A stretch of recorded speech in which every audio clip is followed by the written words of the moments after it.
Agriculture Day.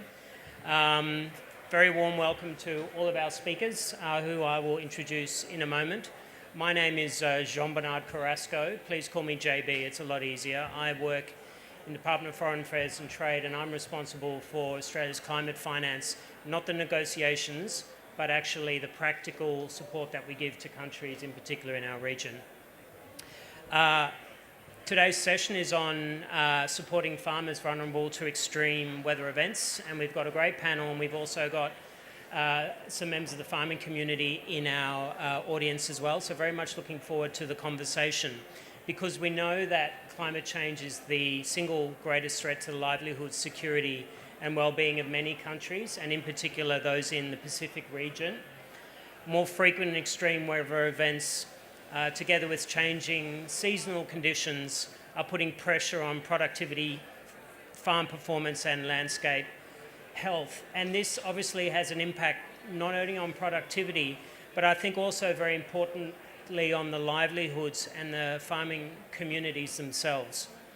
So it is fitting that here at the COP during Agriculture Day, this panel will explore initiatives being undertaken in our shared region, the Pacific, to support farmers to adopt more resilient practices at scale and adapt to extreme weather events. Each country on this panel has many examples of the shocks that we're facing at the moment.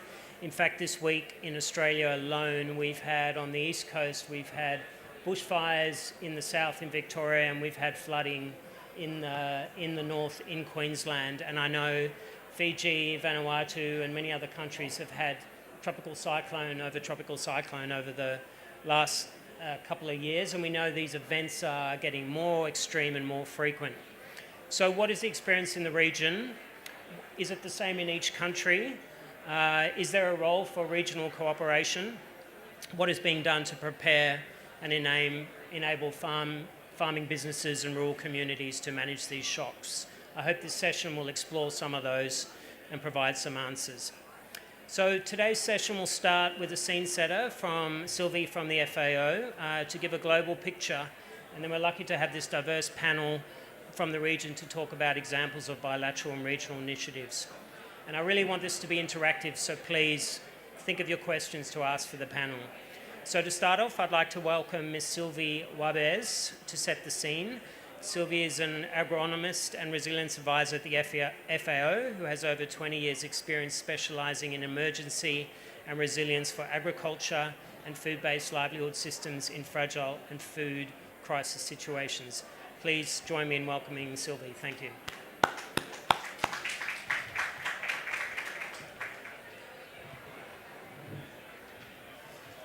Thank you, Jean-Bernard, JB, thank you. It's a pleasure to be together today on the Agriculture and Food Day. And we're just so happy that the agri-food systems overall is getting a lot of attention, much more momentum, and being understood more and more as one of the solutions to tackle the climate crisis.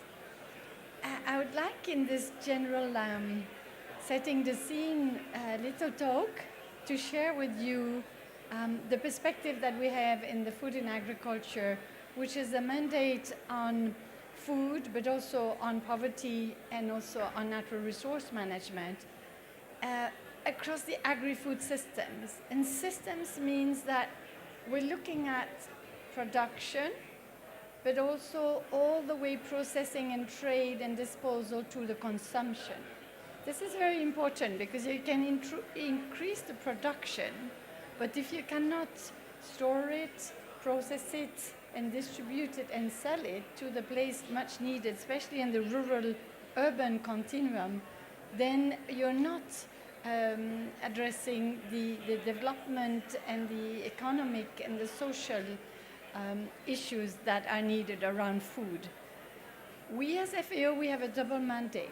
We have a humanitarian mandate that is not always very well known, the agriculture humanitarian mandate, and the development mandate.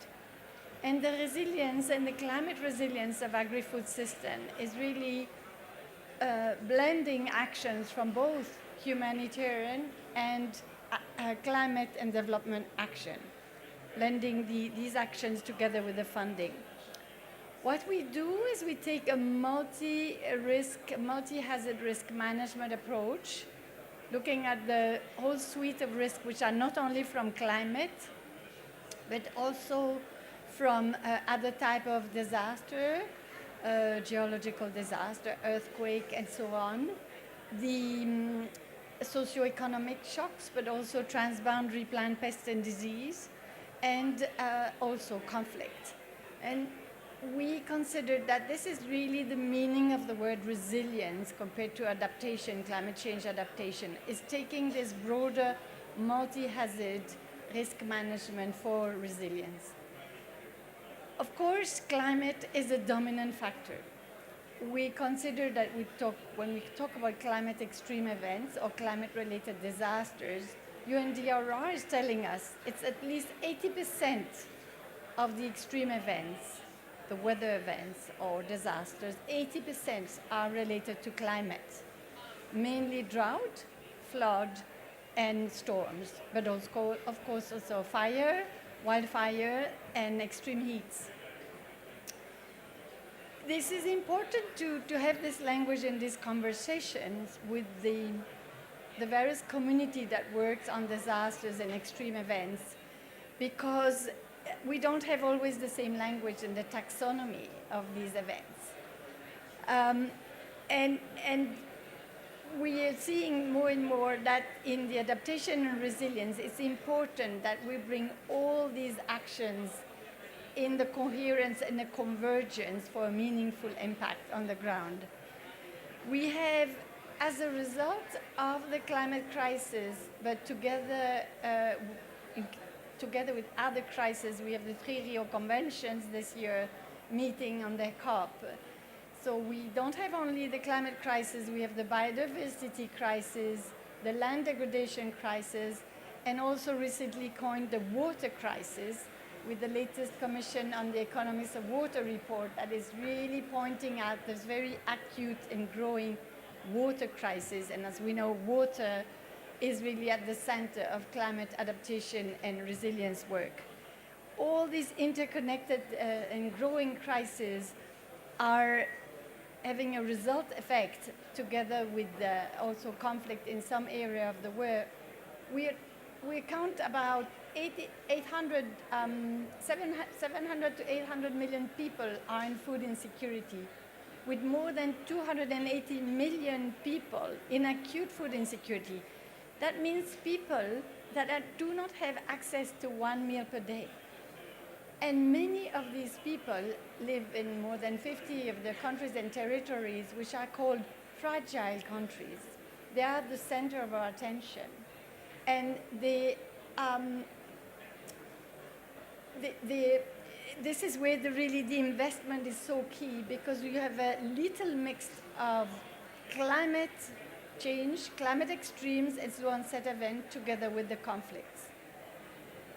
So we're looking at that, and this is where I like to set the scene, because when we're talking about farmers and extreme events, it's one part of the entire story of our agri-food systems, which are at risk, which are impacted, and which are also not delivering for the poorest and the most vulnerable, those on the front line of the climate crisis. So it is very important. What we try to really do is to make sure that we have a growing and a better understanding of climate risks and impacts and how these are playing, and to really drive all decision wherever you are, local level, institutional level, subnational level, regional level. The sharing and dissemination of good practices and what works for scaling these practices on adaptation and resilience is also fundamental. And if you are around in all this conversation here in this COP29 room, you'll hear a lot about this. And you just wonder, but the solution exists. Yes, but still, the sharing and the scaling of these solutions, for the scaling of this solution is very much needed, especially in some regions like the one focusing on this event today. boosting the capacities. Once you understand the risk, you understand the solution and the practicing, boosting the capacities, which are not only about being able to respond or absorb shocks and extreme events, but preventing, reducing the impacts, anticipating these impacts, absorbing, we said it, but adapting for transformative action. This is very, very necessary for building the resilience. And today when we talk about adaptation and resilience, especially extreme event disasters, very often we talk about absorbing shocks. This is not enough. And adaptation has this connotation of longer term adaptation, a sort of development process. That's not fitting either. So we are trying to always have adaptation and resilience working together, blending all these suite of measures before, during, and after an event. And the last element, which is critical, is finance. Financing at all levels, that reaching really the last mile, financing for better understanding these risks and impacts, for better sharing these good practices and disseminating and scaling these good practices, and building the capacities where it is needed the most. Of course, knowledge and leadership is with those farming communities, those that live on their territories, know their climate, know their soil, know their water. They are the leaders. I will end with saying, and that will be very interesting to hear this in this conversation, that we are trying to advocate for a portfolio of solution for building adapted and resilient agri-food system. And having better understanding about this portfolio of solution is very necessary for concentrating our efforts and for results on the ground. And that is including, for example, the risk monitoring, the climate services, the early warning that are absolutely essential, but it's also including the humanitarian action, emergency preparedness, capacity to respond and recover, but also the anticipatory action, which is the time between a warning and before the event is taking place, where you're making measure on the ground that really reduce the impact on lives and livelihood.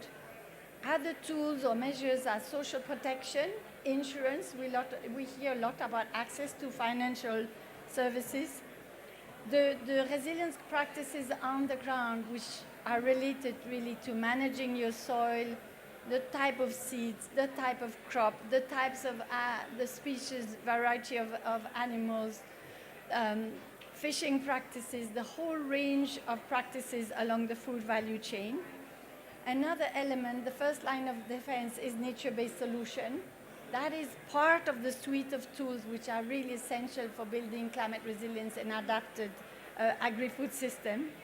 The governance around disaster, climate risk management in terms of policies, planning and strategies and decision-making processes, and also going up to the level of the diets, the consumption patterns, and the quality of the food we purchase or we produce.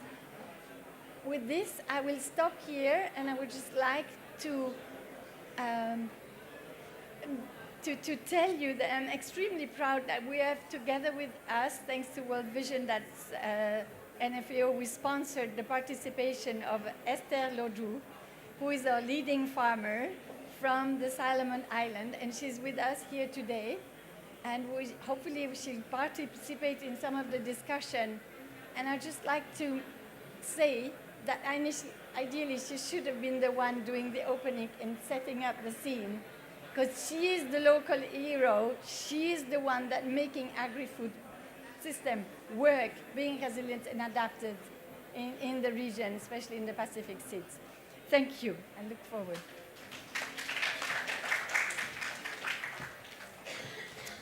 Thank you, Sylvie, and welcome, Esther, and we look forward to having a discussion with you a bit later on. But now I'd like to turn to our panel, and I'm not going to, if you will forgive me, everyone can see your names and your titles up behind us. Some of us have some photos when we're a bit younger, so I will forgive the introductions and I'll just jump straight in. I know everyone's busy. Dr. Takini actually left some negotiations on adaptation finance and the SCF. So let's hear from our panelists. I'd like to start with the three countries we have here. We have Fiji, we have Kiribati, and we have Australia, and then we'll go to SPREP. And I'm interested, we heard from Sylvie around 80% of shocks are climate related. So for each of you, given your unique geographies, your climates, your societies, I think it'd be interesting to learn a little bit about the major challenges facing farmers in your countries and some examples of successful adaptation strategies and tools to manage these risks. And Dr. Takini, would you like to kick off and we'll come down the road? Thank you.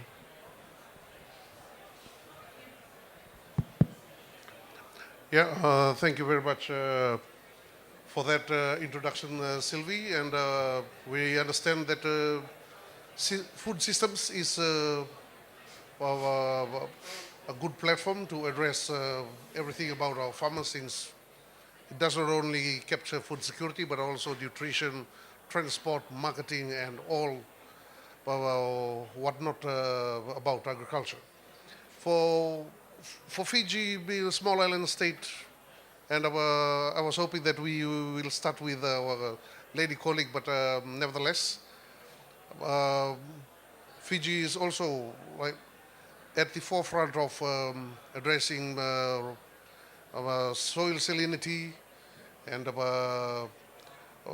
drought, floods, responding to cyclones, all the loss and damage from these disasters, which farmers are vulnerable to. And the government has really not enough resource to empower them all. So these are the challenges that is faced by Fiji in the face of climate change. Knowing that food security is key for the country, we also have a mandate to respond, even though emissions from small island states are really minimal. As party to the Paris Agreement, we also have to show commitments through adoption of technologies, increasing awareness, and also how we reduce our agriculture intensity, emission intensity from our farms. But it does not have to compromise availability of food, nutritious food, and also having having to have farmers have income security as well as an income generation work for them. Empowering farmers is the key in building resilience, and it's the key building their capacity to be going through changes in climate. And it will also require innovative financing, good policies from facilitative policies from government in order to channel all the resources we can have to where it is supposed to be addressed.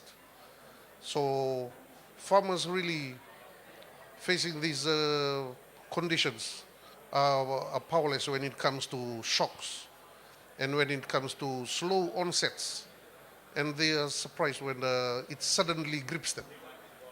One example I would like to share is Fiji receives a request for coastal protection through seawalls. 147 of them are received in the last year. The government was only able to assist 6 communities. So that's the disparity that we have in trying to support these communities adapt to climate change. So there is a big margin of where we can access funding in order to raise the bar of addressing this. Thank you very much. Thank you, Dr. Takini, and I think a round of applause. and that example is a stark example of the challenges you face, and hopefully mechanisms like the PRF will help in the future to be able to really roll out some of that coastal protection to those other communities, and that's exactly why the PRF is going to be so critical going forward. So now I'd like to please ask Koanga to give a perspective from Kiribati as well, and we'd be really interested to hear your experiences and some of the challenges and things that are happening there. Thank you. Thank you, JB, for the question. And for Kiribati, Kiribati has a fair share of problems caused by natural disasters, but we are free from arms of cyclones, hurricanes, bushfires, and others. But we are more affected by prolonged droughts, seawater intrusion, soil infertility into our communities, groundwater wells, and farming areas. As extreme climate events are set to become more severe in our country, the pandemic is more affected in our food security. Kiribati consists of 33 coral islands divided into three small islands groups, which are cubits, phoenix, and land groups. In the cubits groups, we have 16 atolls and coral islands located in the northern, central, and southern, where most people in the northern usually experience heavy rainfall, which seriously impacted on the land and water system caused by overflooding compared with the central and northern groups, where people usually experience prolonged droughts and water intrusion and blockage of water.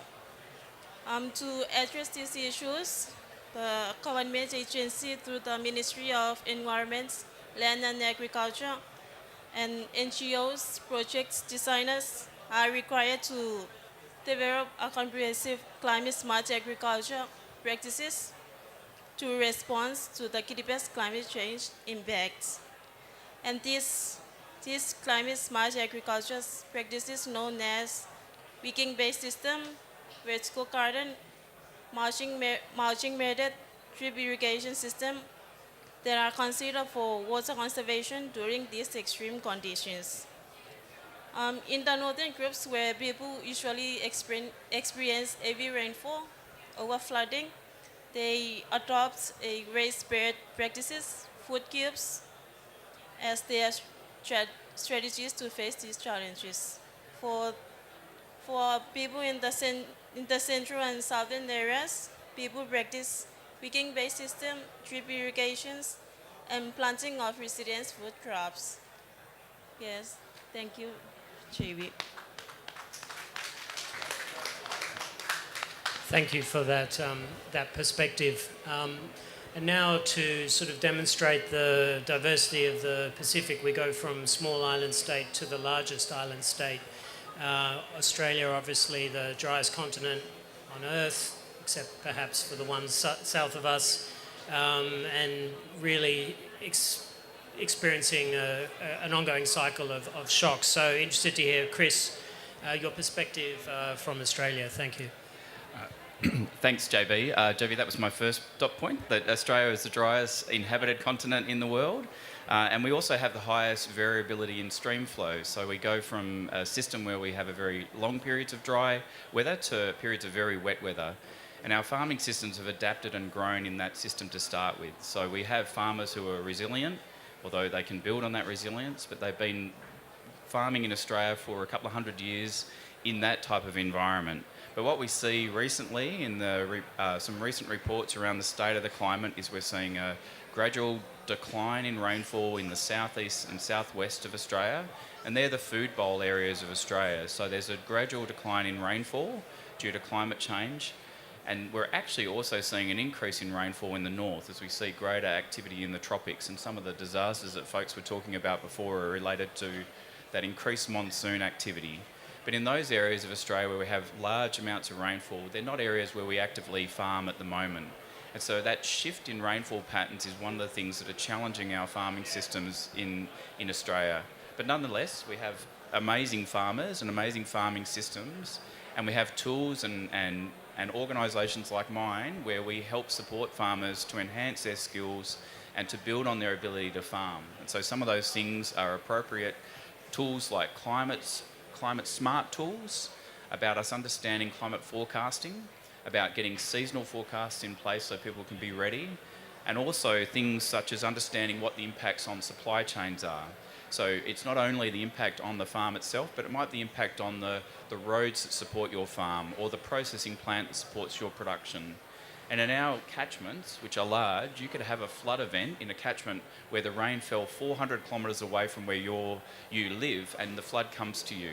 So your ability to respond to that means you need good early warning systems in place. And so that's the sorts of things we're building in Australia. Thanks, Chris. And I think that's a good demonstration of the sort of variety of the scale of the challenges and the different geographies and to be, let's be honest, economies as well, and how we're all grappling with the same challenges. So maybe if I could turn to you, Terry, from a regional perspective, from SPREP, would be interested in your perspectives, including examples of regional collaboration to sort of address climate resilience. And I understand you're particularly focused on forecasting as well and early warning systems. Thanks. Yeah, thank you, moderator, and hello, everyone. So, empowering farmers through early warning information is most probably the subject that I want to speak to. You've heard previous interventions along these lines. From weather and climate, the Pacific, we have officers at both national and regional level that monitors all these disasters very well. We have tremendous improvement over the years. We have technology, we have trained people to monitor and provide forecast and warnings to everyone, including the agriculture sector. Now, the game has shifted to be able to provide information specific for socioeconomic sectors like agriculture. And the Met Service, the regional weather and climate organization, starting to try and tailor-made information specifically for the agriculture sector. And this is something that at the national level, the National Met Services are working with the agriculture expert to tailor information, weather and climate information, to specifically address their needs. At the regional level, organizations like SPREP and working with other regional organizations that specialize in agriculture so that we can do the same at the regional level. At the end of the day, we want our users like farmers at the regional level and at the national level to be able to uptake weather and climate information, to prepare, try and mitigate risks, but also to utilize the opportunities that weather and climate brings about in the region. So we have very good coordinations at the national level as well as at the regional level, and but somehow there's still room for improvement. In the Met Service, for example, we have observation networks that were established just to meet weather and climate needs. For us to venture into the agriculture sector, we have to establish another network, observation network, to monitor the parameters that are important to agriculture. And this kind of partnership needs to establish at national level and regional level. And of course, at the end of the day, resources is always limited. And we need to work together, we need to utilize whatever is available to us so that we can support the weather and the climate organizations, can support sectors like agriculture to better mitigate risks during disasters, and also utilize opportunities that weather and climate brings about to this particular sector. So I guess I'll stop here. If there are further questions, then I can address later. Thank you.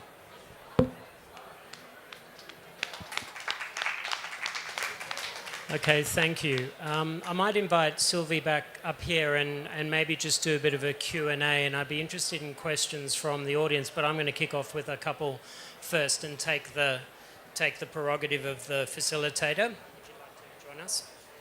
So we've heard about some of the challenges and some of the things that are already being done, but I'd be maybe interested, Dr. Takini and Koanga, just to hear a little about if you could have one thing that would make a difference, one thing that we could focus on that would support wide-scale adaptation of new and improved farming practices, which are more resilient, what would that be?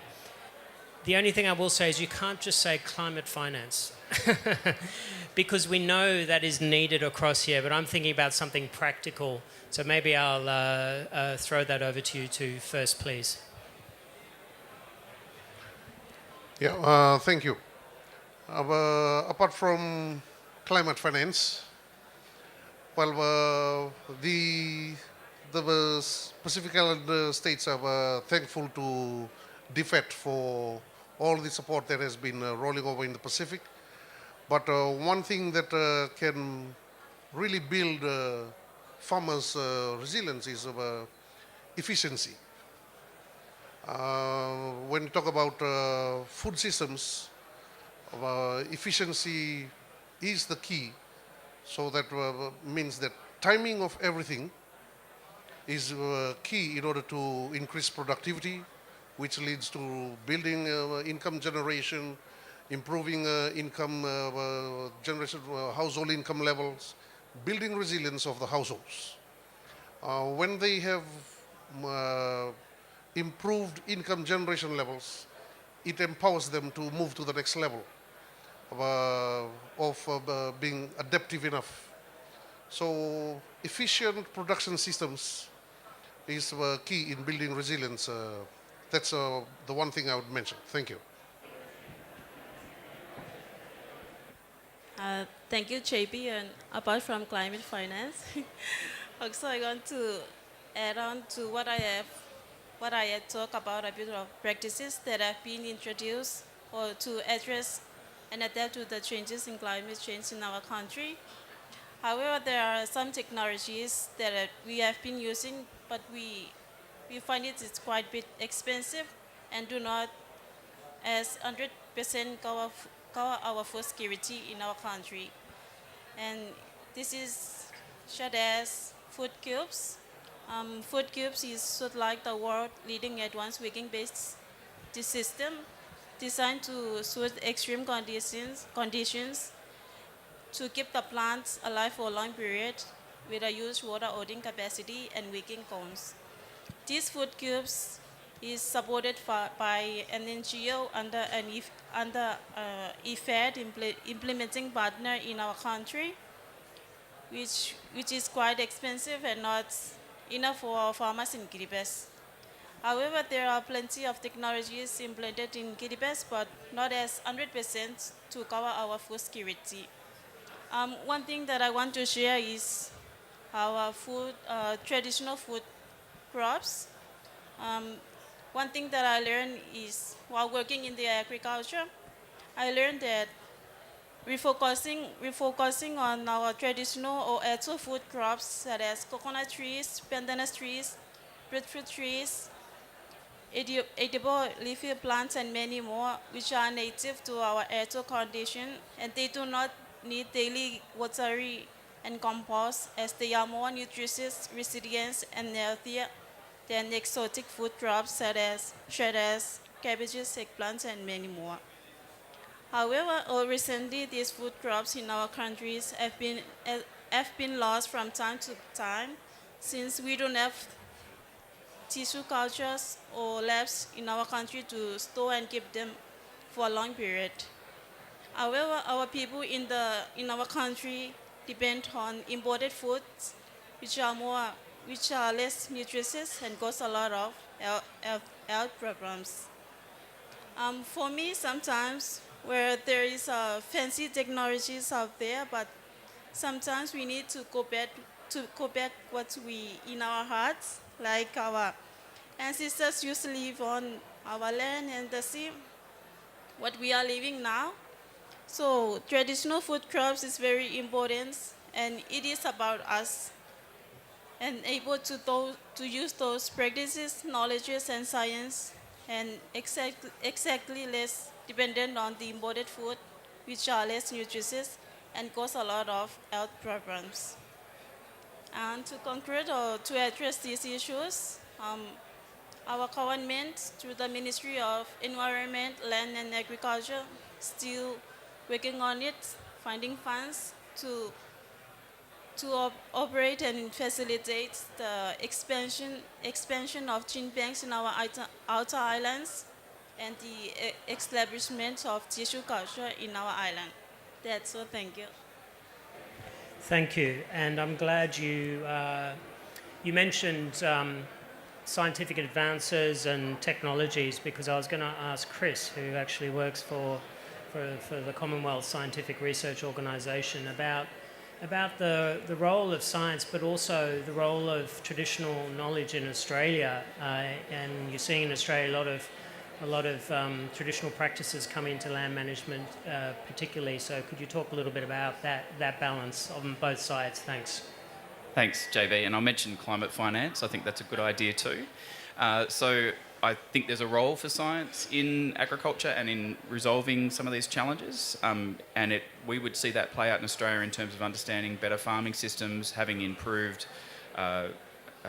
crops and varieties and livestock that would actually respond to changing climate, and as well as also looking at solutions around land management as well. So that could be as novel as looking at how you store water in periods when there's lots of rain. You might store it in a dam, but you might also store it underground in a managed aquifer recharge type system. And so how do you get those solutions in place that would allow you to do that in a manner that would then enhance the time that you could grow periods into dry periods?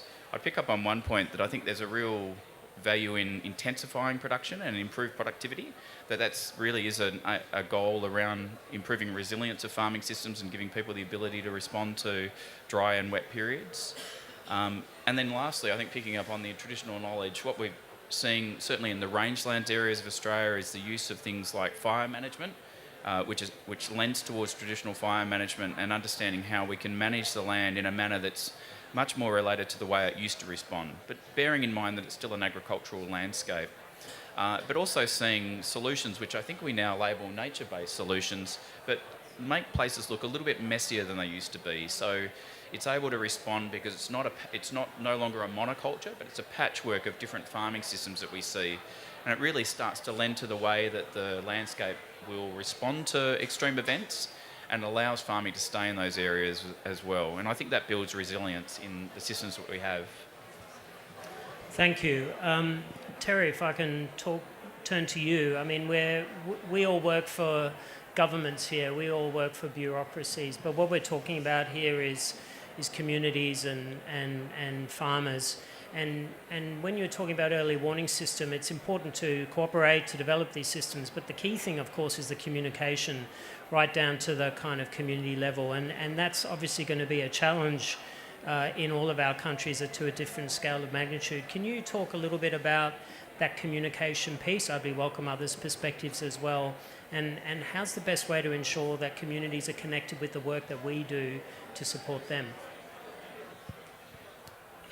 Yeah, thank you, moderator. So I think that the first thing is to make the information friendly and understandable. And in that way, it needs to be co-developed with the agriculture sector themselves. Because definitely the Met Service are not the experts to provide agricultural advice when it comes to weather and climate. So the information needs to be co-developed by the sector itself. And then of course, the Met Service use the sector to channel the information to the farmers.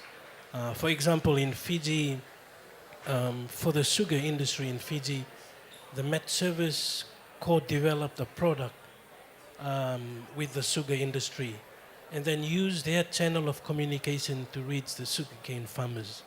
And I think that's the classic example that the Met Service can use, because the Met Services don't have all the resources to take all the information all the way to the farmers. So partnership is very important. It's key in developing information as well as communicating it all the way to the farmers or to the community level. So I think those are my responses to your question. Thank you. Thanks, Terry. Does anyone else on the panel want to talk about that piece about communications and engaging with the farming communities and farmers? Yeah, thanks. One piece of very important on communication is I was talking to another panel the other day. It's regarding the reform of extension systems, or how we can make extension systems very effective in order to relay those communications right down to the farmers so that they are empowered in a timely manner in order to be resilient. Being connected is very important. Geography is a challenge. Connectivity is a challenge as well in those places. But we are thankful to technology. So tech introduced has enabled some of the very outlying islands to be connected through satellites. And if they are increased in that part of the Pacific, I think that really improves communication, where you can get early warning in time to build your resilience. Thank you. I think I'll just emphasise what you said there, that essentially, I think as a science agency, our goal is around the impact of the work we do, and how we extend that out, and the outreach that we do to farmers is important. I think sometimes we overthink that and we don't design it with the people we're trying to influence or talk to. So we create apps or websites. We did a project where we made a book about the climate, and we got feedback from the farmers who said it was fantastic that they actually had a book, because they could read it when they were sitting on the toilet.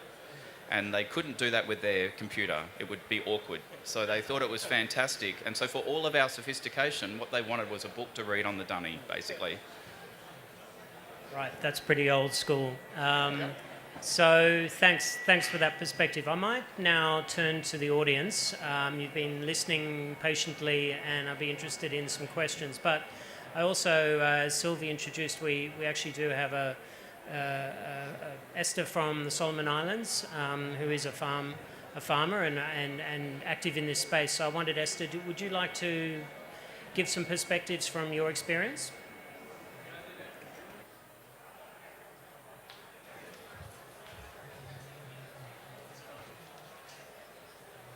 Sit there. You sit there, just stand. Okay, thank you very much. Hello, everyone. My name is Esther Londo. I'm from Solomon Islands. Some of you didn't know where is Solomon Islands. Solomon Islands is like a small dot in the map. Sometimes you cannot see Solomon Island. Yeah, but I want to thank FAO and World Vision to bring me here. It is my first time to join COP29. And I heard a lot of things we are talking about climate change. I am the one who affected by climate change. And then I have so many farmers. Custom Garden is like a local NGOs, yeah. And then we work with farmers throughout Solomon Islands. We have 7,000 farmers. We work with farmers in Solomon Islands. And then especially my work is a trainer, yeah. I train the farmers how they can plant their food in food security. It's a good, what sort of crops it's good in the dry weather, in the wet weather. How can they prepare for any disasters? And you can see in Solomon Islands we have so many disasters. Like flooding is one of the main disasters in Solomon Islands, landslide. We have cyclone, and also we have earthquake, and also dry season. Yeah, we have a big drought. There is no food left because from that dry season. I was very happy and glad to hear what we are talking about and discuss. My work is like, how can we set a more community garden so that we can collect crops and plant, so that that community garden can supply or multiply to the families so they can have food. My belief is if you have no food, you cannot eat and you cannot survive. All of us, we have to eat and then we can survive. Yeah.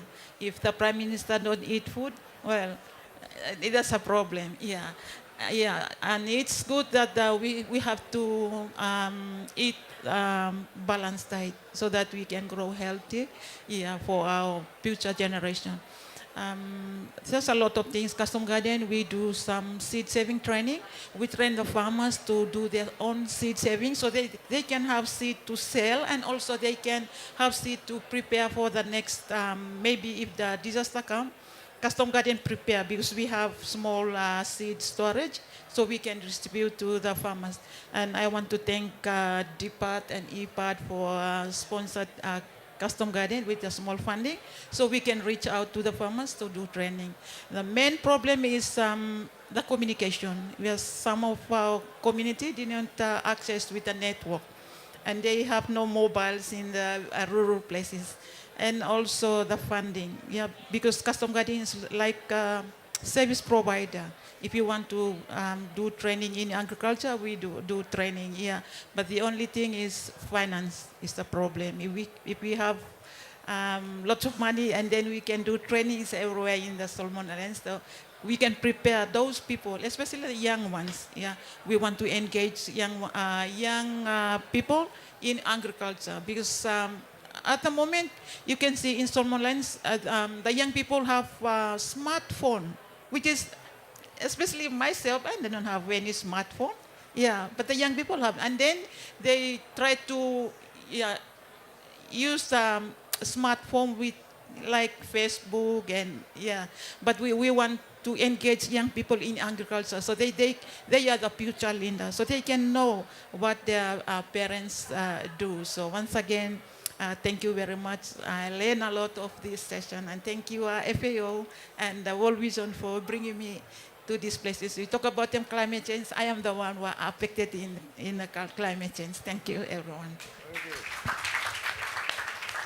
Thank you, Esther. I think this is very important. She knows what is the priority, what is the solution. Whatever we do at our national or international level, like us FAO, must engage and be informed by their priorities. What you don't know, and I was wanted to share that as a priority, is that we had the chance to listen to Esther in a little session in the Humanitarian Hub this morning, where she shared with us some slides where she showed how they're managing the soil, how they're managing the fertilizer, the local pesticides done with plants which are not toxic, the mulching, the bringing the animals with the natural composting and the manure, the intimate knowledge of the territory, the nature that they manage. So this is really around the coining of the term nature-based solution, which is still can be a bit fluffy, but it's really the first line of defense is to manage your soil, your land, so that it's healthy, it's rich, and it's biodiverse in terms of the soil, in terms of the multiple type of species that you grow,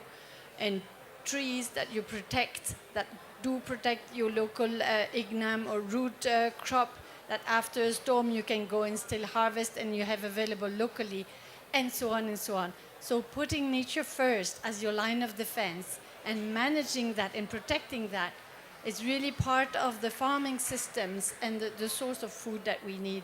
And Esther's been amazing. The experience and leading there is amazing. I'll stop here and thank you very much. Thank you. And thank you, Esther. With all due respect to the panel, I think that one line, if the Prime Minister does not eat, the Prime Minister does not survive, that will be the name that will be the main takeout of this session. And next year, that's what we're going to call this session. Because I think that's just cut through. Brilliant. Thank you.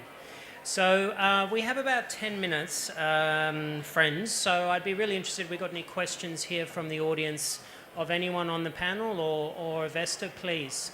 Over to you.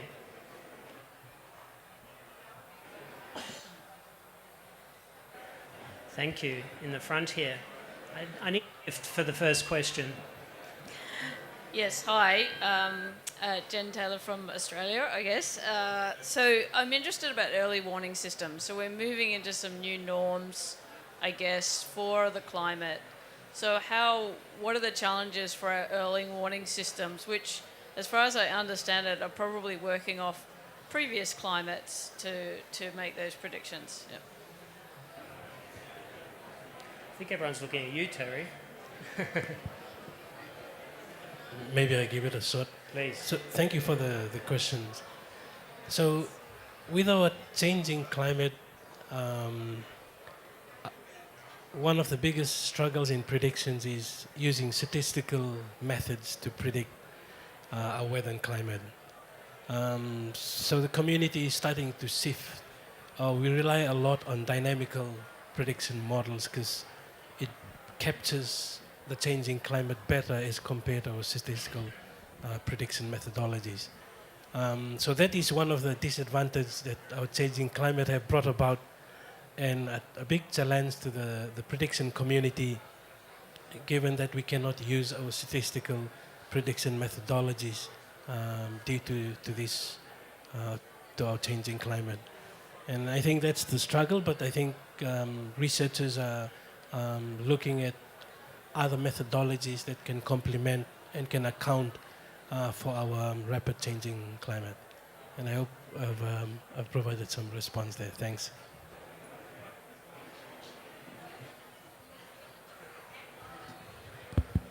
Yeah, good afternoon. I basically do not come from Australia or Asia. But thank you for the organizers of the event, and thank you for the panelists. My question really directed to the FAO, and I link your presentation to her observation, our sister here. One of the challenges really for adaptation or mitigation to climate change, particularly from indigenous peoples, one of the major barriers is basically climate financing. That can assist them from a technical point of view to be able to adapt or even apply the new technology. FAO is one of the probably institutions that can tap resources from the Green Climate Fund. What do you think need to be done to enable indigenous peoples and other disadvantaged groups to adapt, to get those resources that can be able to have an impact on the ground? Because even when the ideas are there, they are completely been excluded from the financial system. What do you think needs to be done? Thank you.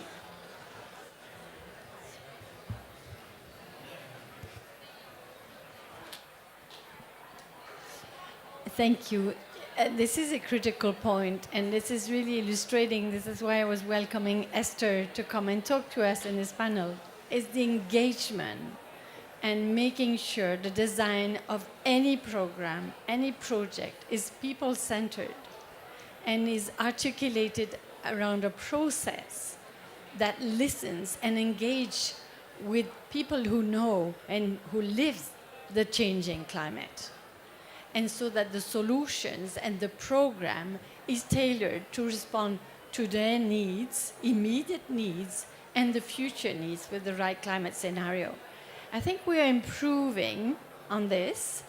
Not all project designs have the same quality.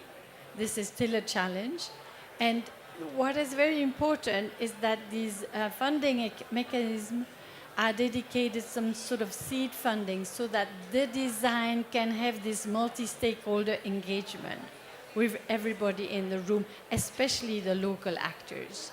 So following the principles of our local-led adaptation measures, so which is really going down to the knowledge sitting with those people, empowering them in the local actors with the agency to lead on the climate action. This is why I was bringing in the example of Esther, and then knowledge of the land, knowledge of the seeds, knowledge of the crop, knowledge of the solution.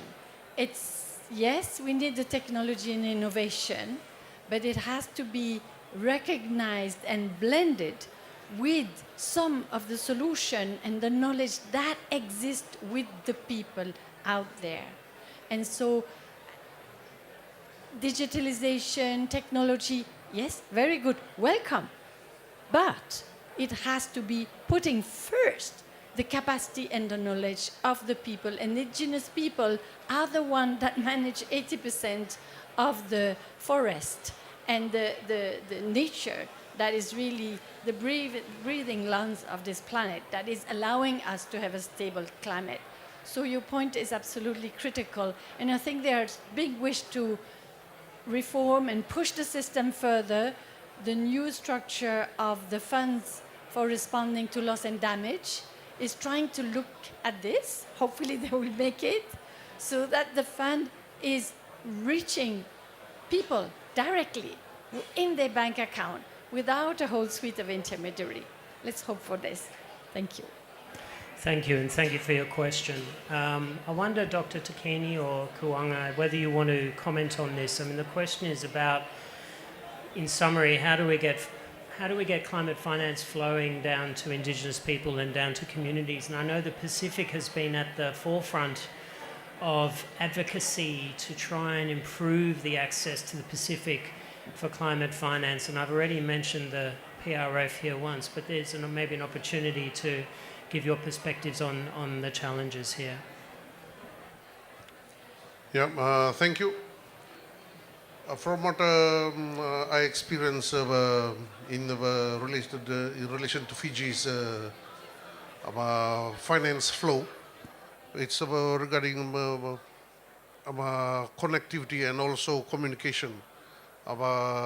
When our ground officers are realizing what is needed on the ground and communicating that in time or capturing those data so that it is available to policy and planners, and these can be put in proposals. But also when accessing finance, we are thankful to the innovative platform of PRF.